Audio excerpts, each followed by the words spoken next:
ஐயா வழக்கறிஞர் ராமசாமி அவர்கள் உரையாற்றுவார். நான் என் உரையை தொடங்குகின்றேன். முதல் முறையாக சாராயம் காய்ச்சுபவன், விற்பவன், குடிப்பவன் இணைந்து நடிக்கும் மது ஒழிப்பு திரைப்படம் அக்டோபர் 2 வெளியிடப்படுகிறது. இது உண்மை. குஜராத் மாநிலத்தில் ரூபாய் 55,000 கோடி பால் உற்பத்தி மூலம் வருமானம் ஈட்டுகின்றனர். ஆனால் நாம் தமிழ்நாட்டில் திராவிட மாடல் ஆட்சியில் தமிழ் மக்களை அழித்து ஆண்டுக்கு 55,000 கோடி டாஸ்மாக் அதாவது சாராயம் மூலம் பணம் சம்பாதிக்கின்றனர். மதுவை பற்றி கேட்டால் இதுதான் திராவிட மாடல் ஆட்சி என்கின்றனர். தமிழ்நாட்டில் கற்பழிப்பு, கொலை, கொள்ளை, வழிப்பறி, அதிகமான விபத்து, திருடு போன்ற அனைத்து நம்பர் 1 கிரேடு கிரிமினல் அஃபென்ஸ் குற்றங்களை அனைத்தும் நடப்பதற்கு முழு காரணம் இந்த மது போதையின் காரணமாகத்தான் நடக்கின்றது. ஆனாலும் நன்றாக தெரிந்தும் இந்த திராவிட மாடல் ஆட்சி மதுவிலக்கை அமுல்படுத்துவதற்கு உடன்படவில்லை. மதுவிலக்கை அமுல்படுத்துவதன் உடன்படவில்லை என்றால் மாறாக தேர்தல் நேரத்தில் மட்டும் திராவிட மாடல் ஆட்சி மதுவிலக்கை அமல்படுத்துவதற்கு வாக்குறுதி கொடுக்கின்றது. இது போல பல மக்களை ஏமாற்றும் நாடகம் ஏமாற்றம் செய்து தமிழ் நாட்டு மக்களை எத்தனை முறைதான் ஏமாற்ற முடியும்? தமிழ்நாட்டு மக்களை ஏமாற்ற முடியும். தமிழ்நாட்டில் இறுதி முடிவாக தமிழ்நாட்டு பெண்கள் தாய்மார்கள் நினைத்தால், மனதை வைத்தால் 2026 வரும் சட்டமன்ற தேர்தலில் சபதம் எடுத்து இந்த திராவிட மாடல் ஆட்சியை முடிவுக்கு கொண்டு வர முடியும். இவர்களிடமிருந்து இந்த அதிகாரத்தை அடியோடு பறிக்க முடியும். இவர்களை வீட்டுக்கு அனுப்ப முடியும். இரண்டாவதாக, இதுவரை இந்த திராவிட மாட்டு தாய்மார்களின் எண்ணிக்கை குடிப்பழக்கம் ஒட்டுமொத்த 5 லட்சம் தாலி அறுக்கப்பட்டு பறிவை உள்ளது. இதற்கு முழு காரணம் இந்த திராவிட மாடல் ஆட்சியின் டாஸ்மாக் மீதுதான் உண்டது. தமிழ்நாடு சொர்க்க பூமியாக மாற்றி வைக்கப்படும் இந்த பாவ செயல்களை திராவிட மாடல் ஆட்சியை கண்டிப்பாக கண்டிக்கும். இந்த தமிழ்நாட்டை அடியோடு சுத்தமாக மாற்றியமைக்க நாம் தமிழர் கட்சியின் ஒருங்கிணைப்பு அண்ணன் செந்தமிழ் சீமான் தலைமையில் 2026 மக்களின் நல்லாட்சி மலரும். பெண்கள் மட்டும் அனைவரும் சம்மதம் எடுத்து உறுதியோடு வாக்கு செலுத்தி கண்டிப்பாக நடக்கும். போதா குறைக்கு இதுவோ கஞ்சா, பிரவுன், சுகர், அபின் போன்ற போதை பொருட்கள் தமிழ்நாட்டின் திராவிட ஆட்சியில் தெருவங்கும் சுலபமான முறையில் நடந்து கொண்டிருக்கின்றது. மொத்தத்தில் தமிழ்நாட்டின் திராவிட மாடல் ஆட்சியில் புற்றுநோய் போல தமிழ்நாட்டை அழித்துக் கொண்டு இருக்கின்றார்கள். தமிழ்நாட்டு மக்களின் இதுவரை 40 லட்சம் மக்களை சுயநிலைக்கு திரும்ப வைத்தவர் அண்ணன் நாம் தமிழர் கட்சி அண்ணன் சீமான் அவர்கள். தமிழ்நாட்டை அங்கீகரிக்கப்பட்ட கட்சியாக நாம் தமிழர் கட்சி உருவெடுக்கப்பட்டுள்ளது. அடுத்து வரும் சட்டமன்ற தேர்தலில் நாம் தமிழர் கட்சி உறுதியாக தமிழ்நாட்டில் ஆட்சியை பிடிக்கும். ஏனென்றால் இப்போது 40 லட்சம் தமிழ்நாட்டு மக்களின் வாக்கு வரும் 2024 1 கோடிக்கு மேல் நாம் தமிழர் வாக்கு கண்டிப்பாக கிடைக்கும். இது நடந்தே தீரும். எப்படி என்றால், பெண்கள் தாய்மார்கள் நினைத்தால் கண்டிப்பாக இது நடந்தே தீரும். இதில் எந்த சமரசமும் கிடையாது, எந்த மாற்று கருத்தும் கிடையாது. இந்தியாவிலே முதல் மாநிலமாக கடன் சுமையில் தத்தளிக்கும் மாநிலம் தமிழ்நாட்டின் மொத்த கடன் சுமை 8,33,000 கோடி. இது யாருக்கு தெரியுது சொல்ல முடியுமா? இருக்கிறதுலே இந்தியாவிலேயே அதிகமான கடன் சுமை சுமத்தப்பட்ட ஒரே மாநிலம் தமிழ்நாடு. 8,33,000 கோடி. யாருக்காவது தெரியுமா? பிறக்கும் ஒவ்வொரு குழந்தைக்கும் 1 லட்சம் கடன் இருக்கின்றது. திராவிட மாடல் ஆட்சி தமிழ்நாட்டில் ஆட்சி செய்கின்றது. இந்த லட்சணத்தில் முதலமைச்சர் எந்த கொம்மனாலும் ஆட்சியை குறை சொல்ல முடியாது. 8,30,000 கோடி கணக்கு பார்த்தால் தலை சுத்துது. இது எப்படி கடன் வந்துச்சு? இந்தியாவில் மொத்தம் 29 மாநிலம் இருக்கு. இந்த ஒரு மாநிலம் மட்டும் முதல் மாநிலமாக கடன் வாங்கி தமிழ்நாட்டில் அனைத்து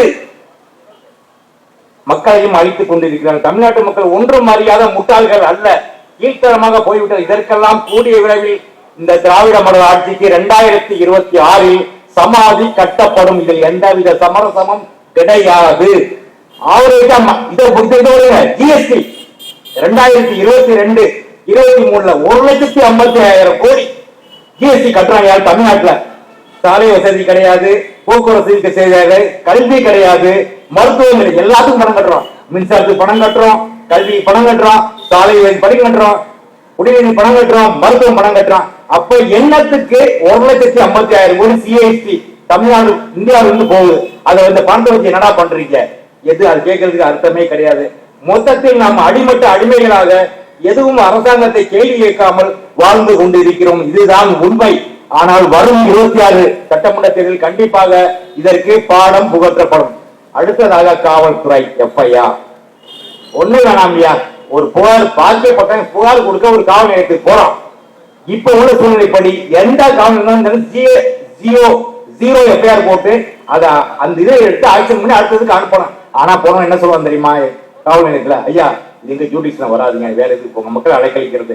இந்த மாதிரி நான் பல முறை பல எஃப்ஐஆர், அதாவது கிரிமினல் அஃபென்ஸ், அது எப்படின்னா செகண்ட்ஸ் அஃபென்ஸ், அறியக்கூடிய குற்றத்துக்கு கூட எஃப்ஐஆர் ஏஆர் ரிப்போர்ட் வாங்கி கொடுத்தா கூட எஃப்ஐஆர் போடல. அயனாபுரமோ வில்லிவாக்கமோ புளியந்தோப்போ எங்க அட்வொகேட் பேசுறேன் நான் வந்து கிட்டத்தட்ட இதெல்லாம் போட்டு எஃப்ஐஆர் டைரக்ஷன் வாங்கி எஃப்ஐஆர் போட முடியுமா? எந்த ஒரு புகார்தாரரையும் வந்து கனிவா பேசுறதே கிடையாது. யாருக்கு எஃப்ஐஆர் போடனா, ஒண்ணு அரசியல்வாதியா இருக்கணும், ஒண்ணு பணமுறை இருக்கணும், ஒண்ணு மீடியா இருக்கணும். தனிப்பட்ட எவனுக்கு எஃப்ஐஆர் போடுறதே கிடையாது. இன்க்ளூடிங் வில்லிவாக்கம் கூட நான் சொல்றேன், பல அடிபட்டு இருக்கேன். வசதி உள்ளவங்க தான் கோர்ட்டுக்கு போவோம் எஃப்ஐஆர் டைரக்ஷன் வாங்க முடியும். வசதி புகார்தாரர் வந்து புகார் கொடுக்கும்போது ஃபர்ஸ்ட் புகாரே வாங்குறது கிடையாது. உட்கார்ந்த உடனே சொல்லுங்க நீங்க அவ படிக்கிறதே கிடையாது, அவ பேரை வாங்கி. அப்ப எதுக்கு நீங்க போஸ்டிக்கு வர்ற? நீ உனக்கு எதுக்கு சம்பளம் எதுக்கு? நான் கொடுத்த சம்பளத்தை உனக்கு வேலையை நீ பாக்குற. அந்த புகார் வாங்கி படிக்காம கேட்க புகார்தார்ட்ட, ஐயா சொல்லுங்க ஐயா நீ எனக்கு புடிங்கிட்டு இருக்க, படிச்சு நீ படிச்சு பார்த்து கேட்கனாத, படிக்கிறதே கிடையாது. ரெண்டாவது வந்து ஒரு சின்ன மிஸ்டேக்னா நீ கிரைமுக்கு போங்க, நீங்க இங்க லா அண்ட் ஆர்டர் போங்க, நீங்க டிராபிக் போங்க, மகளிர் போங்க. இந்த மாதிரி தமிழ்நாட்டில் இந்த திராவிட மாடல் ஆட்சி வந்து பல காவல் நிலையங்கள் நடக்கிறது. யாரும் காவல்துறையில் ஒரு 70% யாரும் வேலை செய்வதே கிடையாது. 30 பேர் நல்லவர்கள் இருக்க, எல்லாரும் சொல்ல முடியாது. 70 வந்து கண்டிப்பா வந்து யாரும் வேலை செய்யறது கிடையாது. சம்பளம் வாங்குறீங்க, மக்களின் நண்பனுங்கிறீங்க, ஆனா வேலை செய்யறீங்களா? செய்யறதே கிடையாது. யாரு எங்க வரிப்பான்னு தானே உங்களுக்கு சம்பளம் வாங்குறீங்களா? வேலை செய்யுங்க, செய்யறது கிடையாது. போராட கடியோடு அனுப்ப என்ன குறை, உனக்கு என்ன குறை கொடுக்கப்பட்டது, என்ன உனக்கு பிரச்சனை, அதை ஆராய்ச்சி எடுக்கிறது கிடையாது. நீ அங்க போ, நான் போ, டிராபிக் போ, மகளிர் போ, இப்படியே அழைக்கிறது இல்லையா, கோவிலுக்கு போ, இப்படியே சொல்றது. இந்த மாதிரி வந்து மக்கள் மீது, அதாவது காவல் நிலையத்துக்கு மக்கள் நம்பிக்கை இழந்து விட்டார்கள். எல்லாரும் நீதிமன்றத்துக்கு போக முடியாது, வசிக்கிறவங்க தான் போக முடியும், அதுதான் உண்மை. ஆனா நீதிமன்றம் தான் எல்லாம் கடைசி தீர்ப்பு கொடுக்கு கண்டிப்பா. ஆனா அந்த இது யாருமே செய்யறது கிடையாது. மூன்றாவதாக கார்பரேஷன், வில்லிவாக்கமோ சென்னை எங்க எடுத்துக்குங்க, ஏதாவது ஒரு கம்ப்ளைண்ட் கொடுத்தா ஆர்டிஐ ரிப்போர்ட் வர்றதே கிடையாது. முக்கியமான தகவல் கேட்டா அவங்களுக்கு சொல்றாங்க, முக்கியமா ஏதாவது கேள்வி கேட்கிறோம், ஒரு மீட்டிங் வந்து 4 மாதிரி கட்டிட்டாங்க, அவன் அப்போட வாங்கல, ஆர்டிஐ கேட்கிறான், உடனே அவங்களும் அனுப்ப தகவல் அதிகாரி. இது கற்பனைக்கு உந்த கேள்வியை கேட்காதீர்கள். எந்த ஒரு பதில் திறம்பட பதில் கொடுப்பதே கிடையாது. அவ்வளவு கீழ்த்தரமாக கார்பரேஷன், காவல்துறை, அனைத்து துறையும் அது முதுகெலும்பு இல்லாமல் ஒடிந்து கொண்டு இருக்கின்றது. இரண்டாவதாக இது நம்ம போக்குவரத்து துறை, குப்பை தட்டியை விட போக்குவரத்து மோசமா போயிட்டு இருக்கு. கேட்டா இலவச பேருந்து, என்ன இலவச பேருந்து? ஒரு பேராண்டு உருப்படியா ஓடுதா? டயர் ஒரு பக்கம் இருக்குது, ரோடு பக்கம் ஓடுது, இது நம்ம டோல் பக்கம் கடந்து ஓடுது. எந்த ஒரு போக்குவரத்து துறையும் உருப்படியாக இல்லை. அவ்வளவு மோசமாக, குப்பை தட்டியை விட மோசமாக நீங்கள் இங்க ஆட்சியை நிறைவு செய்ய போகிறீங்கன்னு 1 வருஷம் தான் இருக்கு. இது வரைக்கும் போக்குவரத்துறை பாருங்க, நீங்க ஏதோ வண்டி ஏறி பாருங்க, அந்த கூட துருள் நாற்றம் அடிக்குது. அதாவது அந்த வண்டி ஏறி அந்த பிரயாணம் பண்ண முடியல. கேட்டா இலவச பேருந்து. ஒரு காவல்துறையை வந்து உனக்கு, ஒரு போக்குவரத்துறை வந்து உனக்கு காப்பாற்ற முடியல, ஒரு வண்டி வாங்கி விட முடியல. அப்ப நான் கூட ஜிஎஸ்டி பணம் 1,50,000 கோடி எங்க போகுது? நீங்க வரி பணம் என்ன பண்றீங்க? நீங்க அதை விடுங்க. நீங்க சாலை வசதி இருக்கா? ஒழுங்கான உள்கட்டமைப்பு இருக்கா? அதுவும் கிடையாது. இன்ஃப்ராஸ்ட்ரக்சர் ரொம்ப மோசமா இருக்கு. மின்சாரத்துக்கு பணம் கட்டுறோம், கல்விக்கு பணம் கட்டுறோம், மருத்துவத்துக்கு பணம் கட்டுறோம், ட்ரெயினுக்கு பணம் கட்டுறோம். ஆனா எல்லாத்துக்கும் கட்டுறோம். அப்ப நீங்க என்னத்துக்கு நீங்க ஆட்சி செய்றீங்க? என்ன இதுக்கு நீங்க ஆட்சி பண்றீங்க? ஒரே கேள்வி, எதுக்குமே இல்லை. இரண்டாவதாக,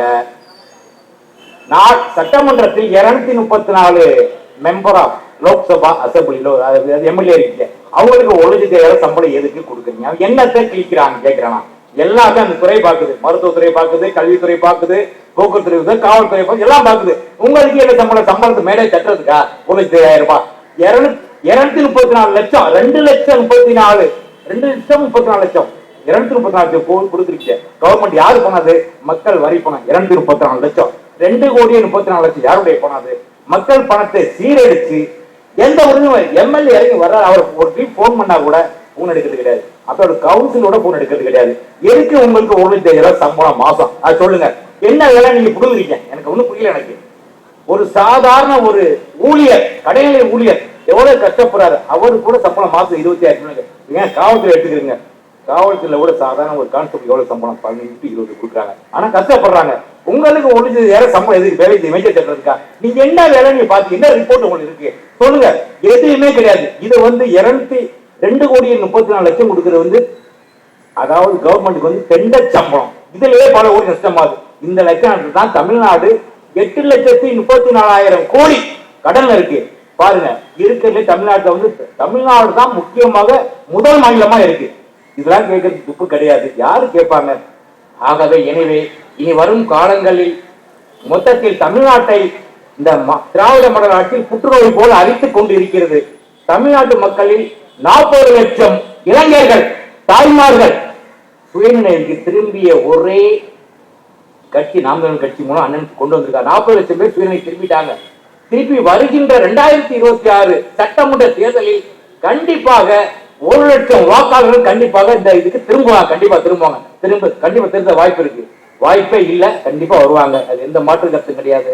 வரும் தேர்தலில் கண்டிப்பாக 2026 அண்ணன் சீமான் தலைமையில் நாம் தமிழர் காட்சி அமையும். இதை நான் நன்றியோடு தெரிவிக்கின்றேன். வாய்ப்பளித்து ரொம்ப நன்றி. வணக்கம்.